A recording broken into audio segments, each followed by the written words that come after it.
SK TV ते अवां जो स्वागत है। मां आहियां राम अमरनाथ। दोस्तों, असी करोड़ रुपया खर्च करे ज़मीन ख़रीद कयूं था, हज़ारे रुपया खर्च करे नक्शा पास करायूं था ऐं वरी लखे करोड़ रुपया खर्च करे उन ते इमारत खड़ी कयूं था। पर जॾहिं उन में रहण वञूं था तॾहिं असांखे रहण में मज़ो नथो अचे, घर जे भातियुनि सां मन मुटाव थो रहे, ॿाहिरि वञूं था त घर अचण ते दिलि नथी थिए ऐं जेकॾहिं उन प्लॉट ते असीं फैक्ट्री ठाहियूं था त फैक्ट्री जो प्रोडक्शन बराबरि नथो थिए ऐं वर्कर सां मन मुटाव थो रहे। दोस्तों, इहो सभु आहे वास्तु दोष। वास्तु दोष अचो त इन जे बारे में कुझु सम्झूं। नमस्कार दोस्तों, वास्तु शास्त्र जे अनुसार अगर असां पंहिंजे ज़मीन जो टुकुर या प्लॉट जिते असां घर या ऑफिस ठाहिण चाहियूं था उहो उत्तर ॾांहुं या ओभर पासे हुजणु खपे। उत्तर ॾांहुं हुजण जे करे असांजे जीवन में हमेशा धन धान्य स्मृति ऐं ख़ुशियूं रहंदियूं, धन टिकजंदो। ओभर ॾांहुं असांजो अगरि मुख्य दरवाज़ो आहे उन प्लॉट जो त उते हमेशा ख़ुशियूं हूंदियूं, माण्हुनि जो पाण में जेको वर्ताव आहे उहो ॾाढो सुठो हूंदो। अगरि इन जे विपरीत असां ओलह पासे अगरि मुख्य दरवाज़ो रखूं था पंहिंजे प्लॉट जो या उन साइड रस्तो आहे प्लॉट जो त उतां असांखे ॾाढी तकलीफ़ूं सहणियूं पवंदियूं आहिनि। अगरि ओलह पासे में रस्तो आहे असांजे प्लॉट जो त उते पैसो कॾहिं बि टिकजंदो न आहे। जेके बि उतां जा रहंदड़ माण्हू आहिनि उन्हनि खे पैसे सां रिलेटेड जेके बि प्रॉब्लम्स आहिनि उहे वधंदा आहिनि ऐं उन्हनि वटि पैसो कॾहिं बि टिकजंदो न आहे। ॾखण पासे असांजो प्लॉट अगरि आहे त उते हमेशा रहंदड़ माण्हुनि खे लंबियूं बीमारियूं थींदियूं आहिनि। लंबियुनि सां मतिलबु आहे अहिड़ियूं बीमारियूं जेको जाम समय ताईं हलंदियूं रहंदियूं आहिनि। उनजो इलाज हमेशा हलंदो रहंदो आहे ऐं उते माण्हू जेके बि रहंदा आहिनि उन्हनि खे ताक़त ऐं स्फूर्ति महसूसु न थींदी आहे। अगरि असांजे कुंडलीअ में ग्रह बि ठीक न हुजनि ऐं असांजो मेन दरवाज़ो प्लॉट जो ॾखण पासे हुजे त उते रहंदड़ कंहिं बि व्यक्ति जो अकस्मात एक्सीडेंट यानी ओचितो ई कोई एक्सीडेंट थी सघे थो। इन करे असां पंहिंजे दर्शकनि खे इहो आग्रह कंदासीं त जॾहिं बि तव्हां प्लॉट वठी रहिया आहियो त वास्तु अनुसार उनजो मुख्य दरवाज़ो उत्तर ॾांहुं या ओभर ॾांहुं हुजणु खपे। त असां पंहिंजो कोई बि प्लॉट, फैक्ट्री, घर या दुकान नैऋत्य दिशा में यानी साउथ वेस्ट डायरेक्शन में यानी ॾखण ओलह पासे वारी दिशा में अगरि वठी रहिया आहियूं त उते रहंदड़ माण्हुनि खे ॾाढी दुख ऐं तकलीफ़ुनि वारी ज़िंदगी व्यतीत करणी पवंदी आहे। उते जेके बि माण्हू रहंदा आहिनि उन्हनि जे मथां ॾाढा वॾा कर्ज़ थी सघंदा आहिनि, उन्हनि जे कम में रुकावटूं बाधाऊं अची सघंदियूं आहिनि ऐं अहिड़ा बि कर्ज़ थी सघनि था जेके तव्हां सॼी ज़िंदगी न चुकाए सघो। इन करे अगरि तव्हांजो साउथ वेस्ट दिशा में नैऋत्य दिशा में अगरि मेन डोर आहे त उन जॻह में तव्हां राहु ऐं केतु जा स्टोन्स जेके हूंदा आहिनि उहे ज़मीन में उन मुख्य दरवाज़े में लॻभॻि 3 फुट हेठि ज़मीन में पूरियो त इहो करण सां तव्हांजी ज़िंदगीअ में जेके बि रुकावटूं बाधाऊं आहिनि उहे आस्ते आस्ते घटि थी वेंदियूं। असांजे घर में थोरो बि कचिरो न हुजणु खपे,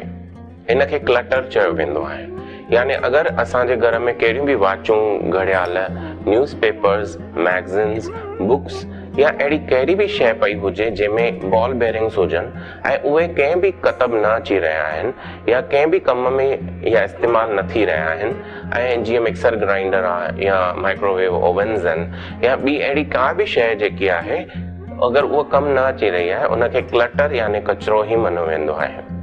ऐं वास्तु जे अनुसार अगरि इहो कचिरो तव्हां ॿाहिरि घर मां न कढी रहिया आहियो त जेको बि तव्हांजे ज़िंदगीअ में तव्हां कमु करे रहिया आहियो उन में ॾाढियूं मुश्किलातूं ऐं बाधाऊं ईंदियूं आहिनि। इन जो ईअं मतिलबु चयो वेंदो आहे त असां जेतिरो 2 क़दम अॻियां खणंदासीं त 4 क़दम पोयां वेंदासीं। त इन जे करे असांखे पंहिंजे घर में जेको बि क्लटर आहे, जेकी बि ख़राब एनर्जी आहे उनखे हटाइणो आहे ऐं उन जी जॻह ते पंहिंजे घर खे साफ़ सुथरो रखणो आहे ताकी उते महालक्ष्मी जो वास थी सघे। सूर्य जूं पहिरियों रोशनी जेकी बि आहे उहा असांखे ओभर ॾांहुं मिलंदी आहे ऐं उत्तर दिशा में असांखे धरतीअ जी चकमक वारी शक्ति मिलंदी आहे। इहे ॿई अची करे नॉर्थ ईस्ट सेक्शन में यानी उत्तर ओभर वारी दिशा में ॿई मिलंदियूं आहिनि ऐं उनखे डबल पॉजिटिव एनर्जी क्रिएट कंदियूं आहिनि। यानी उते ॿिन्ही शक्तियुनि जो मेल थींदो आहे त उतां जी शक्ति ॾाढी वधीक हूंदी आहे।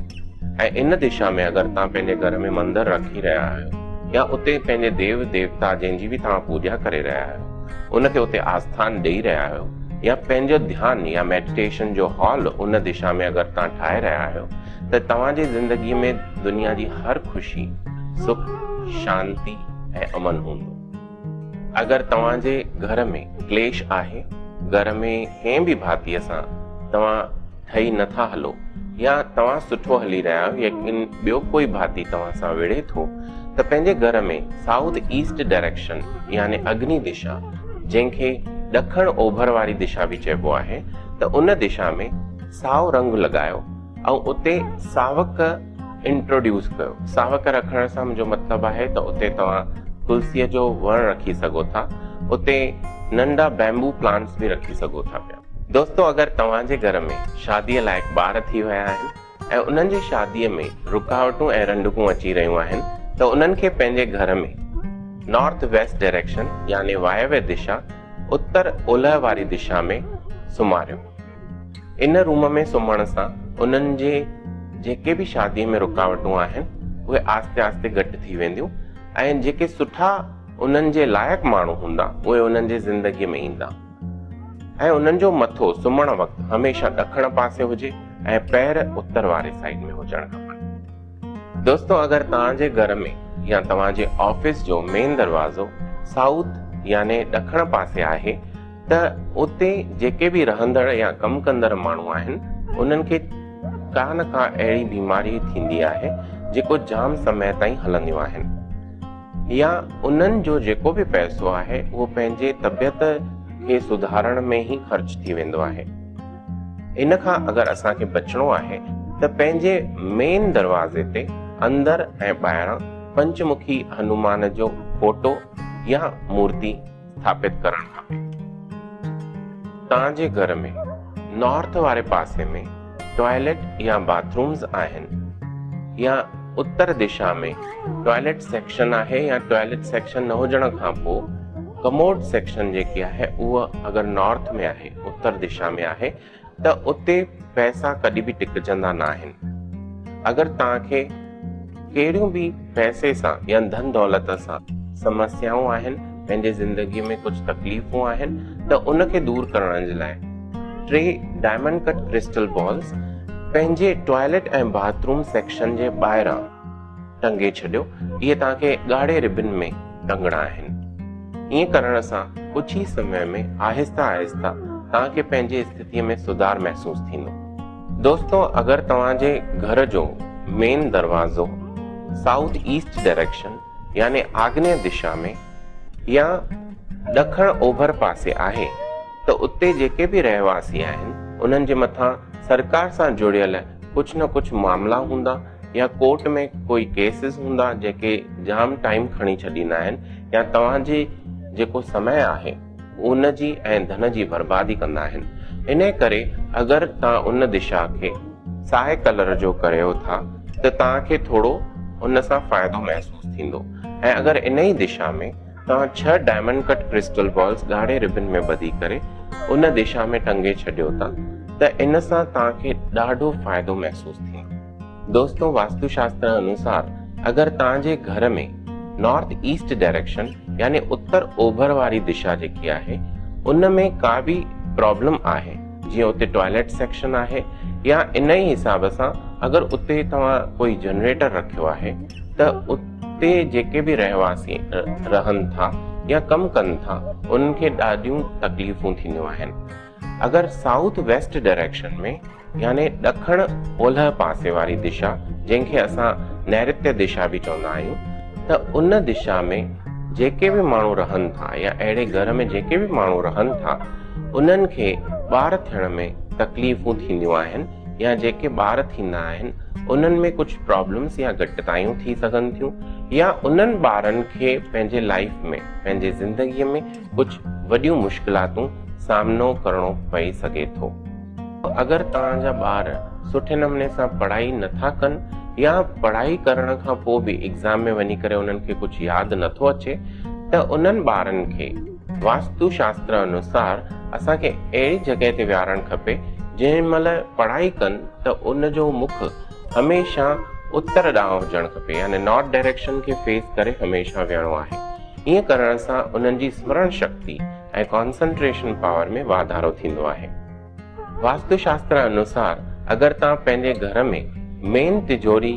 साउथ वेस्ट डायरेक्शन यानी नैऋत्य दिशा ऐं ॾखण ओलह वारी दिशा में अगर रखी रहिया आहियो ऐं उहो खुलण महिल उन जो दरवाज़ो जेको आहे उहो उत्तर ॾांहुं खुली रहियो आहे, त तव्हांजे घर में हमेशह धन टिकजंदो, तव्हां वटि पैसो जेको आहे उहो टिकजंदो, तव्हांजे घर में भरपूर धन ईंदो ऐं धन में वाधारो थींदो रहंदो। दर्शकों, वास्तुशास्त्र अनुसार असांखे कॾहिं बि बीम जे हेठां वेही करे या अहिड़ो कोई बि पिलर वग़ैरह जे हेठां वेही करे कोई बि कार्य न करणु खपे,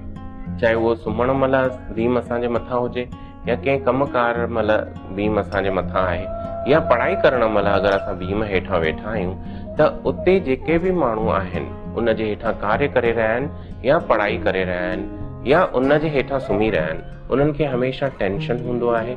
कुझु न कुझु मन ते बोझो हूंदो आहे या कंहिं बि तरह सां उन्हनि खे जाम स्ट्रेस हूंदो आहे, जंहिंजे कारण उहे पंहिंजे कार्य बराबरि टाइम ते बराबरि ढंग सां न करे सघनि था। इन करे हमेशह अगरि तव्हां किथे बि वियो था, कार्य करियो था या सुम्हो था त बीम खां थोरो परे पंहिंजी सिटिंग पोज़ीशन वेहण जी जॻह या सुम्हण जो बेड जेको आहे उहो पासे करे रहणु खपे। दर्शकों, वास्तुशास्त्र अनुसार अगरि तव्हांजे जॻह जो ब्रह्म स्थान यानी जेको तव्हांजो मुख्य सेंटर आहे एकदम विच तव्हांजे जॻह जो जेको आहे उनखे वास्तुशास्त्र में ब्रह्म स्थान मञियो वेंदो आहे, उन मां अगरि कोई बि पिलर या बीम उन मां गुज़रे थो त जेके बि माण्हू उन जॻह में रहनि था या जेके कार्य कनि था या जंहिं माण्हूअ जे नाले उहा जॻह आहे उनखे दिलि सां संबंधित प्रॉब्लम्स थी सघनि था। हार्ट सां रिलेटेड जेके बि तकलीफ़ूं आहिनि या बीमारियूं आहिनि उन्हनि मां उन्हनि खे का बीमारी थी सघे थी। इन करे सुठे वास्तु शास्त्रीय सां मिली करे उन जो उपाय करे सघिजे थो, जंहिंसां इहे प्रॉब्लम्स जेके आहिनि, इहे तकलीफ़ूं जेके आहिनि उन्हनि मां निजात पाए सघिजे। दोस्तों, फेंगशी अनुसार अगरि असां पंहिंजे मुख्य दरवाज़े ते अंदर वारे साइड में हैंडल ते या कड़ीअ ते 3 चीनी सिक्का ॻाढ़े कलर जे सैटिन वारे रिबन में ॿधी करे लॻायूं था त उते रहंदड़ माण्हुनि खे हमेशह धन संबंधी जेके बि तकलीफ़ूं आहिनि, मुश्किलातूं आहिनि, उहे आहिस्ते आहिस्ते घटिजनि थियूं ऐं हमेशह उन्हनि जे घर में धन धान्य मौजूदु हूंदो आहे। असांखे पंहिंजे घर में लाफिंग बुद्धा जो फोटो या मूर्ति रखणु खपे।